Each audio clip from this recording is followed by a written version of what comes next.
Welcome to the Industry 4.0 Club's Fireside Chat. The club's purpose is to engage the power of diverse worldwide talent to accelerate the global evolution to Industry 4.0.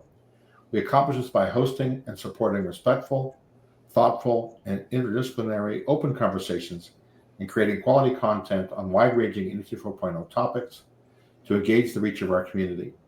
My name is Mike Ungar, and I am the CEO of the Industry 4.0 Club. I have over 40 years of leadership and management experience, most of that with Michelin in manufacturing. I'm joined today by my co-host, Mike Yost, who's chairman of the club. Mike, would you mind introducing yourself, please? Not at all, Mike. Thank you. Welcome, everybody.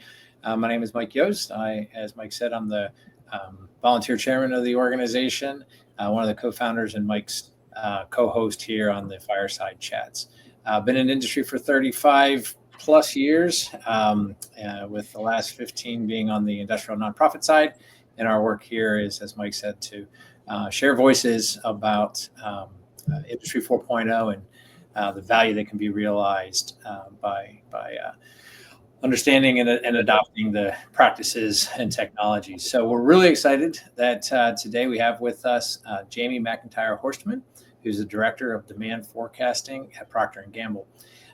Jaimie will be at the MX.0 Midwest event being held in Cleveland, Ohio on September 17th, participating in a panel discussion entitled How to Leverage Digital Technologies and Lead Cross-Functional Collaboration to Achieve Supply Chain Optimization.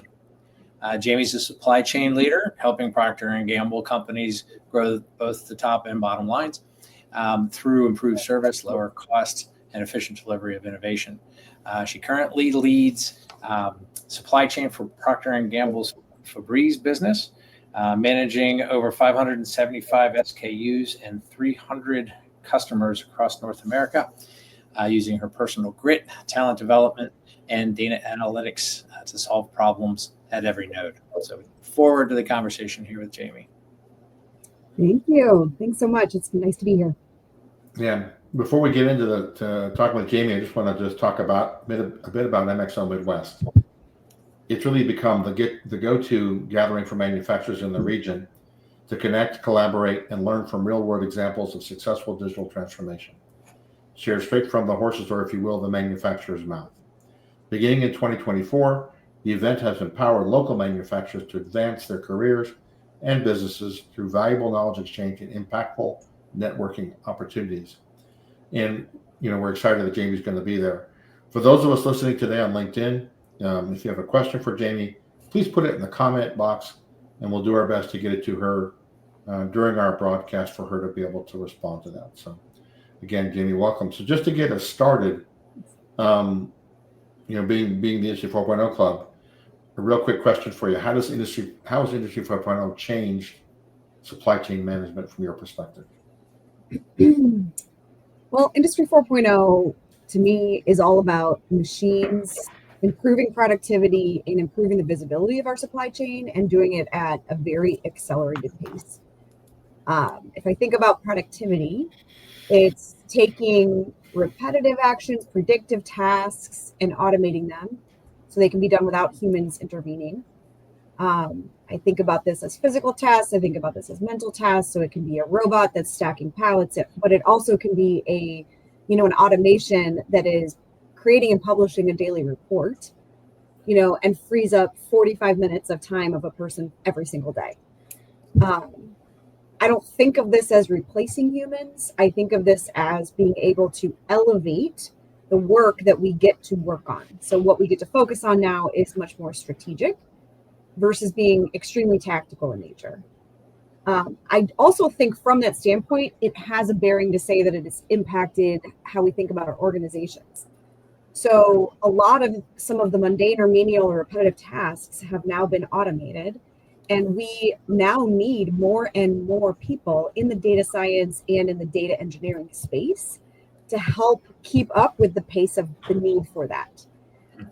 So we might have shifted some resources now that used to be doing tasks over here and either given them the skills that they need to be data scientists, or we've had to kind of reorganize and hire more data engineers and data scientists. And I think we're still on a path. Like, we're not there. Like, we still need to be adjusting the organization to meet these kind of I think that's really insightful. And I think, oftentimes a lot of the work that we do, we engage with smaller companies that, not the size of a Procter and Gamble. But one of the things that I always point to that I think is impressive is that point that you're making about organization and how things like this impact the organization. I think there's a lot of things that companies can learn because you are thinking this way and your company is making changes. I'm sure a lot of the smaller manufacturers are scared to hear about, data analysts and data scientists and things like that. So what would you recommend for folks when they start to think about applying digital technologies for their supply chain? Yeah, I mean, this makes me think back to maybe 10 years ago. And a big theme for the culture of the organization I was leading at the time was that we all have to improve our skills in this space. So trying to go out and hire a whole new team of data engineers is not where you need to start. But you need to take on some of the tools that exist today and that have exist. These even seem like very dated tools at this point, but at the time it was Tableau, it was Power BI, etc. And I basically taught my entire team how to use both of those tools. And it improved their lives and their productivities instantaneously. And so I think you can take it off, you can take small bites like that and just introduce some of these legacy tools that can at least help improve the productivity. And once people get comfortable with that, then taking the next step doesn't feel like quite the leap that maybe looking at these platforms and these solutions that exist today could cause you to feel like. Yeah, that's interesting. You mentioned that you're in a large company, and I know my background's in a large company, and a large company can afford to be forward thinking in that can have resources to help, have people that have been with them for a long time. But these smaller companies, it's funny when you mentioned the tools you just did, that could be for them their step now.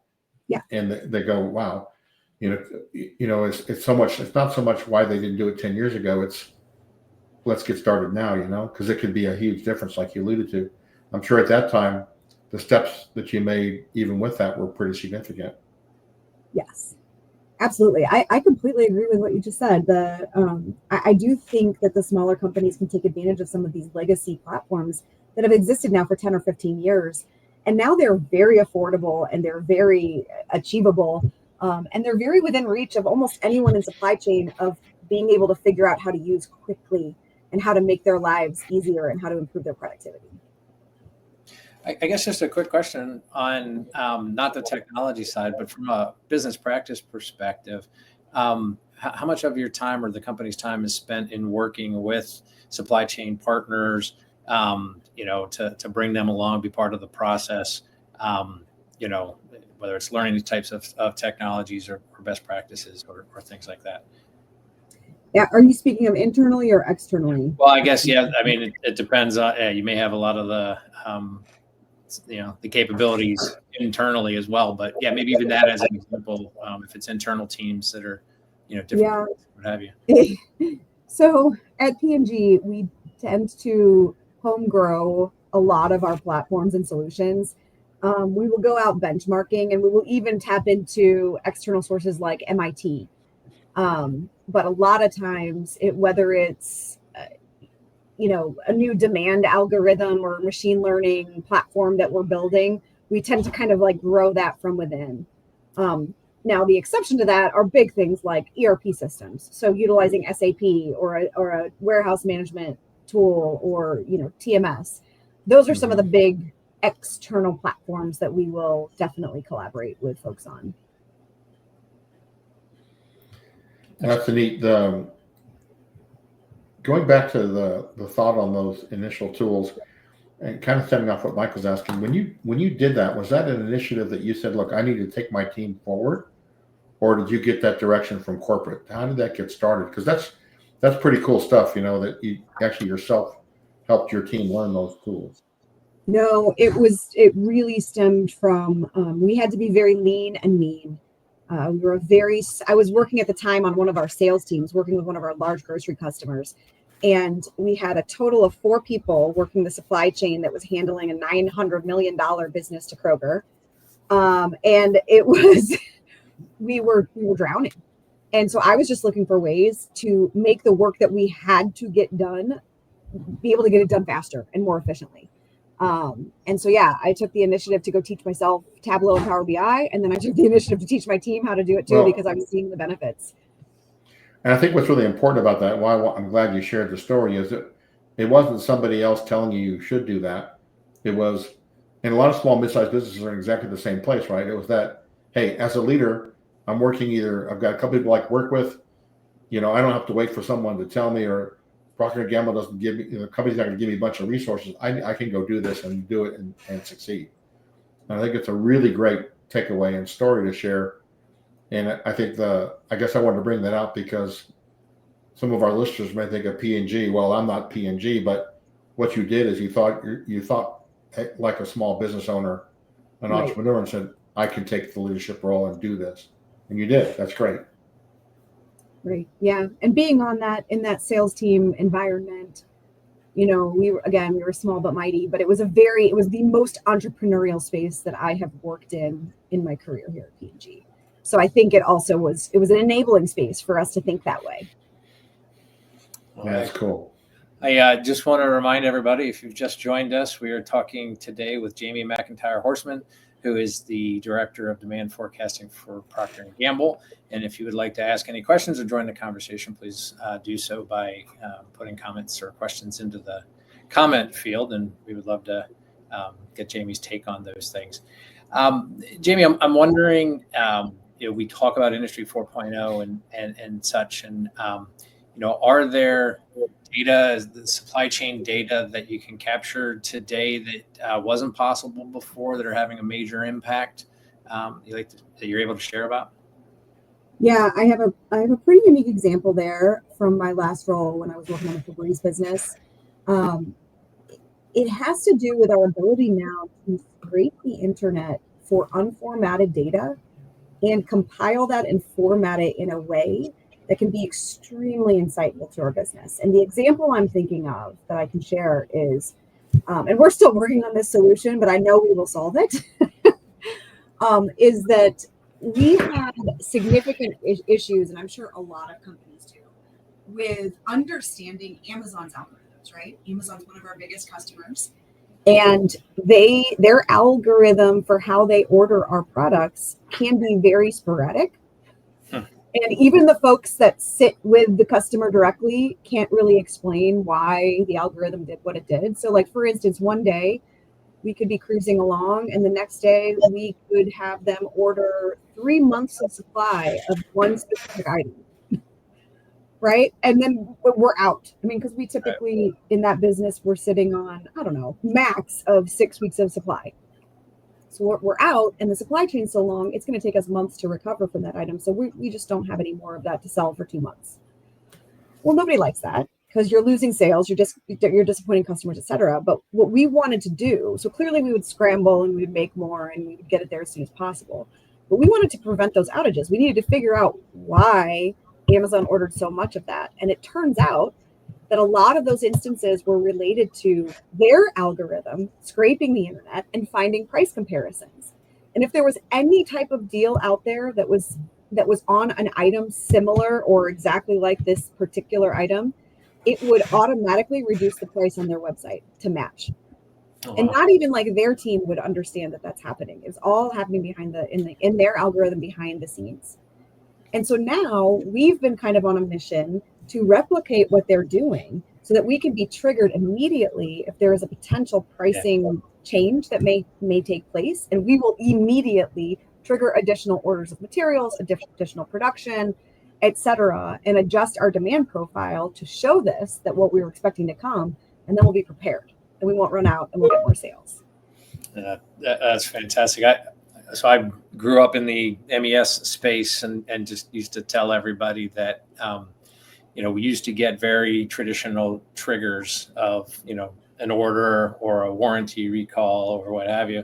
And, now things have changed where you can get different signals from different places. You can make a product perfectly, but it gets out into the marketplace and social media picks up that people don't like it. Well, then you better go back to the drawing board and fix that. So I think that's a perfect illustration of, how how powerful these tools and these insights that you can gain are. So that's fantastic.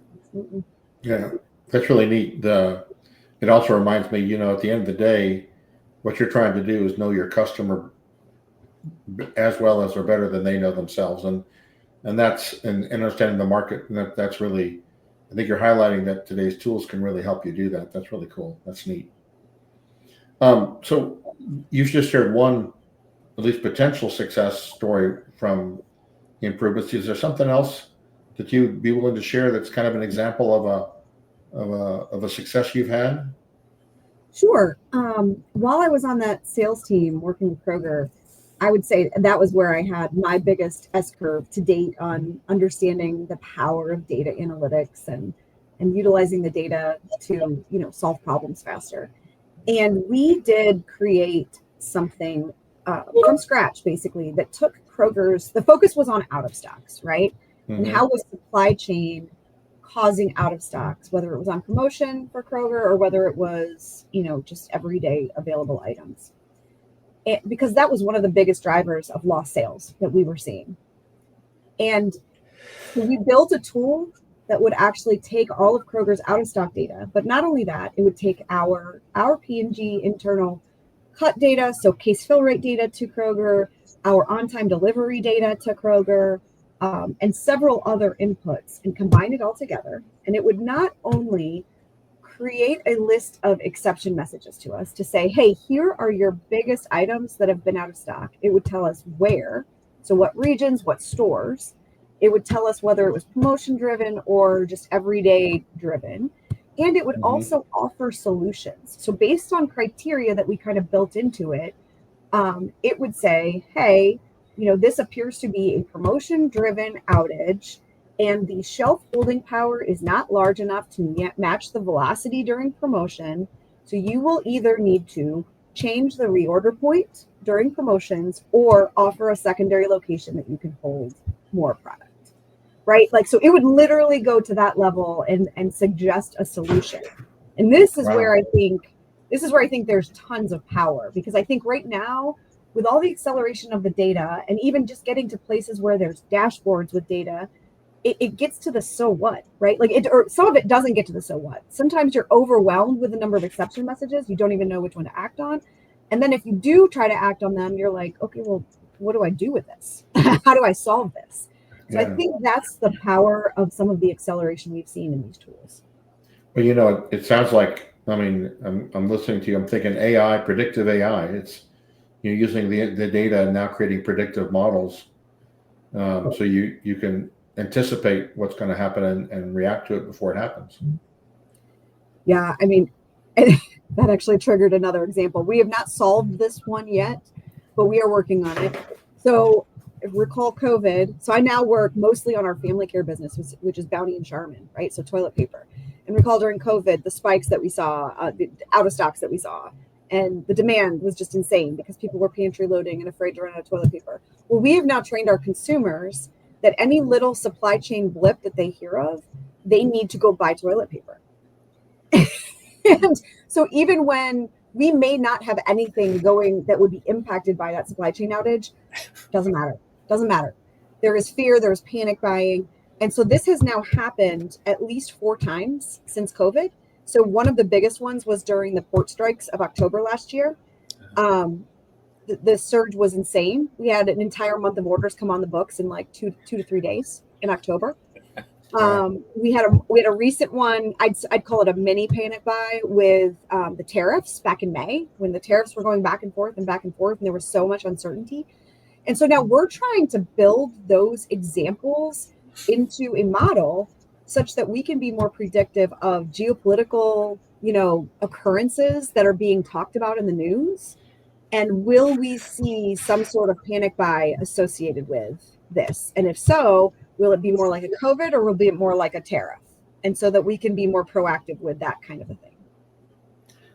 I'm wondering, again, I mentioned earlier, I'm an old MES guy, so on the plant floor side, and all of the signals that you're talking about harnessing and gathering can tell you, now we need to go.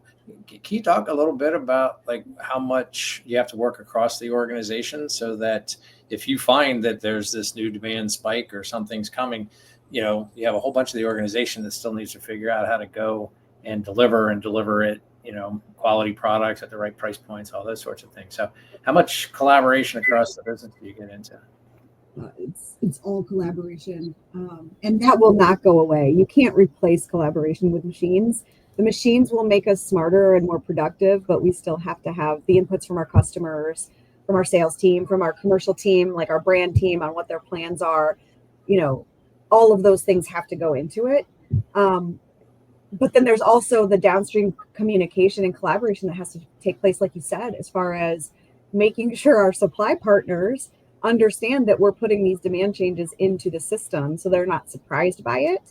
And honestly, so that they can even be more proactive. I mean, our systems are still, I'd say, a little slow. We still operate on a weekly cycle of being able to really make demand, like significant demand changes. So if I hear today that a customer is going to add a big promotional event in October, and we're going to have to start building for that now, I can't wait until that signal to show up next Tuesday morning. So we have daily and weekly management processes that we use to have everybody in the same room to be talking about changes and to be coming up with solutions. Well, and I can imagine along with that, thinking back to at least my experiences, you have to have enough credibility because you may be asking people to do things that are like, Jaimie, are you sure this is hard? And that you're going to have to be able to say, no, we're not sure, but I need you to do it because statistically it makes sense to do it, right? Correct. Yeah. Yeah, not so easy sometimes. Definitely not. It takes a while to build credibility. But I think that's why I love data so much, right? I mean, I use data in everything that I do, and that's how I present the situation, whether I'm talking to my sales team or my brand team, or I'm talking to my supply chain partners. It's all about the data. And especially if you can go back to points in time in history that said, hey, last time they did this event, they did X, Y, or Z. This is what I'm planning to pass. It matches almost exactly. People kind of nod their heads and get on board and say, okay, let's do it. Well, it's a good thing you're talking about data because there's a question that just came in, Mike, if you see that from Brian, saying, have you expanded your data insights to other parts of the business, or is that ingestion siloed? For example, has your sales demand insights impacted manufacturing operations or supply chain? Thank you, Brian.